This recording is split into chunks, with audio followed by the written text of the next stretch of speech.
we want to start giving names to some of the features that we might see on a graph.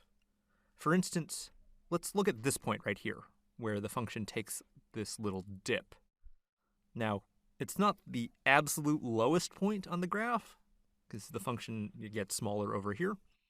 But if we just look near this point, say in this little region, then this point is the lowest. So what we would say then is that our function f has a local minimum at this point. The word local reminds us that we don't have to go very far. Just as long as the point is the minimum value of f in this tiny neighborhood, then it's a local minimum. Similarly over here, this point is also a local minimum, since it's the lowest in this small part. Now, this point might also be where f takes its overall or global minimum, or it might not if f does something like this over here. But it's definitely at least a local minimum. Formally, we say that f has a local minimum at a point x equals a if f of a is less than or equal to f of x for any other x that is near a. And what we mean by near a is just within some small distance from a. And we have a corresponding definition for local maximum. You just reverse the inequality. For instance, there's a local max right here.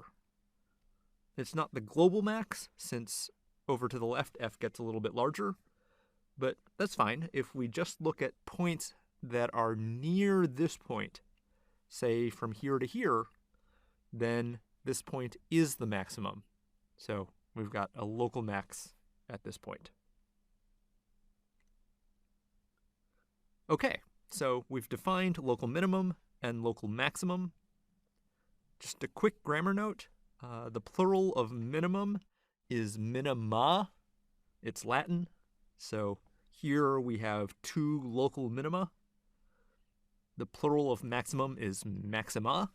And if you want to refer to local minima and maxima together, you can call them local extrema. And extrema is the plural of extremum. How do we go about finding local extrema? Well, we can use the derivative. Let me erase some of this and note that if we have a point where the tangent line to the graph has a positive slope, then f is going to be bigger to the right of the point and smaller to the left of the point. So the point can't be a local extremum of either kind. Similarly, if the tangent line has a negative slope, then f will be smaller to the right and bigger to the left. So what does that leave? Well, we could have a point where the tangent line is horizontal, that is, f prime of a equals 0, something like this or this, perhaps. Or, there's another possibility, we could have a point where there is no tangent line, that is, f is not differentiable at a. And that could be a corner point like so, and that's a local maximum, what I just drew. We're going to give these a name.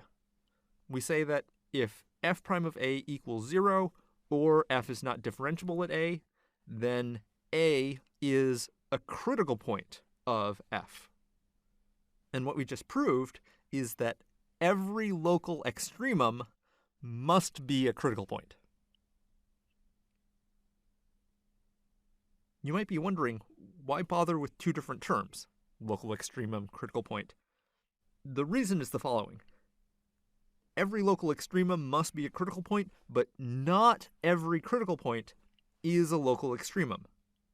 To give an example, if the graph is like this, then the tangent line here is horizontal, f prime equals 0, so that's a critical point, but it's not a local min or a max.